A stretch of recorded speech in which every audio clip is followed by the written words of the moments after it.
Welcome to 1 TV special focus. Akbaruddin MIM senior శాసనసభ్యుడు. ఆయనకు note దిరిసి ఎక్కువని అంటుంటారు. గతంలో కూడా మతపరమైన విద్వేషాలను రెచ్చగొట్టే విధంగా మాట్లాడి వార్తల్లోకి ఎక్కాడు. తాజాగా మహిళా మంత్రి సీతక్కపై అసెంబ్లీ సాక్షిగా అక్బరుద్దీన్ భాషాపరమైన వ్యాఖ్యలు చేయడం ఇప్పుడు సంచలనంగా మారింది. ఒక ఎస్టీ మహిళా మంత్రిపై ఆయన చేసిన వ్యాఖ్యలపై అన్ని వర్గాల నుంచి నిరసన వ్యక్తమవుతోంది. దీనిపై 1 టీవీ ప్రత్యేక కథనం.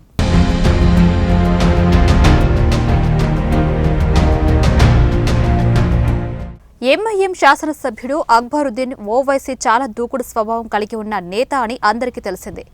బహిరంగ సభల్లో చాలాసార్లు వివాదాస్పద వ్యాఖ్యలు చేసిన సందర్భాలు ఉన్నాయి. అంతేకాదు అసెంబ్లీ సాక్షిగా కూడా ఎన్నోసార్లు వివాదాస్పద వ్యాఖ్యలు చేశారు. మీరు 100 కోట్ల మంది ఉన్నారు, మేము కేవలం 25 కోట్ల మందే ఉన్నాం. అయినా సరే ఓ 15 నిమిషాలు మాకు అప్పగించండి, ఎవరు ఎక్కువో ఎవరు తక్కువో చూపిస్తాం అంటూ అక్బరుద్దీన్ 2012లో సంచలన వ్యాఖ్యలు చేసిన సంగతి తెలిసిందే. అప్పట్లో అక్బరుద్దీన్ వ్యాఖ్యలు దేశంలో ఎంతో అలజడిని రేపాయి. నిజామాబాద్, నిర్మల్ పట్టణాల్లో పర్యటన సందర్భంగా ఆయన ఈ వ్యాఖ్యలు చేశారు. దీనిని తాజాగా జనసేన ఆవిర్భావ సభలో పవన్ కళ్యాణ్ కూడా ప్రస్తావించడం విశేషం.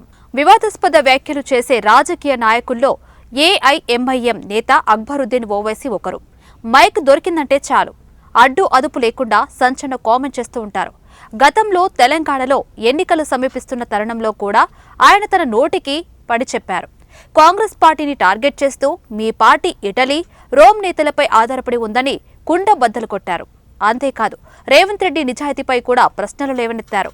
అప్పట్లో ఓ కార్యక్రమంలో అక్బరుద్దీన్ మాట్లాడుతూ మేము మహారాష్ట్ర నుంచి వచ్చామని, బీజేపీకి బీ టీం అని కాంగ్రెస్ వాళ్ళు అంటున్నారు. నేను కాంగ్రెస్ బానిసను అడుగుతున్నాను, మీ సోనియా గాంధీ ఎక్కడి నుండి వచ్చారు అని ప్రశ్నించారు. అంతేకాదు అధికారంలో ఎవరున్నా సరే వాళ్ళు ఏఐఎంఐఎం నాయకత్వానికి కట్టుబడి ఉండాల్సిందేనని అన్నారు. బీఆర్ఎస్, కాంగ్రెస్లలో ఏది అధికారంలో ఉన్నా తమ పార్టీకి కట్టుబడి తాము చెప్పిందే వినాలని కండిషన్ పెట్టారు. లేకపోతే వారి స్థానం ఏంటో చూపిస్తామని హెచ్చరించారు. ముఖ్యంగా కాంగ్రెస్ నేతలు తమ పార్టీకి దూరంగా ఉండాలని, లేదంటే వారి అసలు స్థానమేంటో చూపిస్తామంటూ అక్బరుద్దీన్ హెచ్చరికలు జారీ చేశారు.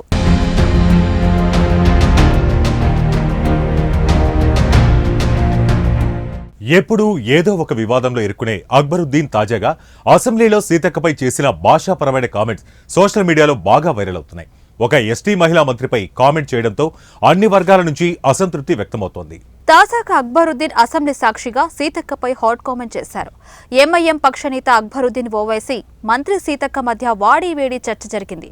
అసెంబ్లీలో భూభారతి, ఇండ్ల గురించి అక్బరుద్దీన్ ఓవైసీ మాట్లాడుతూ ఉండగా సీతక్క క్లారిటీ ఇచ్చే ప్రయత్నం చేశారు. అయితే తాను చెప్పేది సీతక్కకు అర్థం కావడం లేదంటూ అక్బరుద్దీన్ వ్యాఖ్యానించారు. ఆమెకేమో ఉర్దూ, ఇంగ్లీష్ రాదని, తాను చెప్పేది అర్థం కాదని, తనకేమో తెలుగు రాదని ఆయన అన్నారు. ఆమె ఉర్దూ నేర్చుకుని మాట్లాడాలంటూ వ్యాఖ్యానించారు. దీనిపై మంత్రి సీతక్క స్పందిస్తూ కాంగ్రెస్ ప్రభుత్వం ఏమీ ఇవ్వలేదంటూ విమర్శలు గుప్పించారే తప్ప తాము ఏమేం ఇచ్చామో మాత్రం తెలుసుకోలేకపోయారని అన్నారు. అవును, నాకు ఇంగ్లీష్, హిందీ రాదు, గూడెంలో పుట్టి పెరిగిన నా మాతృభాష తెలుగు అని కౌంటర్ ఇచ్చారు. అక్బరుద్దీన్ వ్యాఖ్యలపై ఇప్పుడు రాజకీయ వర్గాల్లో చర్చ నడుస్తుంది. అందరూ మాట్లాడే తెలుగు భాషను కించపరిచే విధంగా మాట్లాడారని రాజకీయ పార్టీలు అంటున్నాయి. సభలో ఎవరు ఏ భాష మాట్లాడాలో అది ఆ సభ్యుడి ఇష్టం. అర్థం కాకపోతే ట్రాన్స్లేటర్ను ఏర్పాటు చేస్తారు.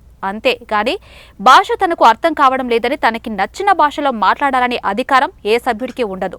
అసలు ఎక్కువ శాతం మంది మాట్లాడే భాషను తాను నేర్చుకుని మాట్లాడాలా, చాలా తక్కువ మంది మాట్లాడే భాషను మిగతా వాళ్ళు మాట్లాడాలా అంటూ అక్బరుద్దీన్ పై విమర్శలు వస్తున్నాయి. ఇక ఎప్పటికీ అక్బరుద్దీన్ తన వైఖరిని మార్చుకుంటారు అంటూ సోషల్ మీడియాలో నెటిజన్లు కామెంట్ చేస్తున్నారు.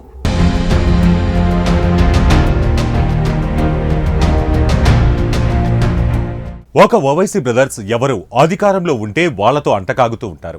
మొన్నటి వరకు బీఆర్ఎస్ అంటకాగిన ఈ సోదరులు వాళ్లు అధికారం నుంచి దిగిపోవడంతో మళ్లీ ప్లేటు ఫిరాయించారు. మరోవైపు తరచూ మత విద్వేషాలను రెచ్చగొడుతూ ఉంటారు. ఇకనైనా అక్బరుద్దీన్ తన నోటికి తాళం వేస్తారా లేదో చూడాలి. మరి ఇది వారి 1 టీవీ స్పెషల్ ఫోకస్. మరో ఇంట్రెస్టింగ్ టాపిక్ తో మళ్ళీ కలుద్దాం. Until then keep watching 1 TV news. ప్రతి క్షణం ప్రజల పక్షం.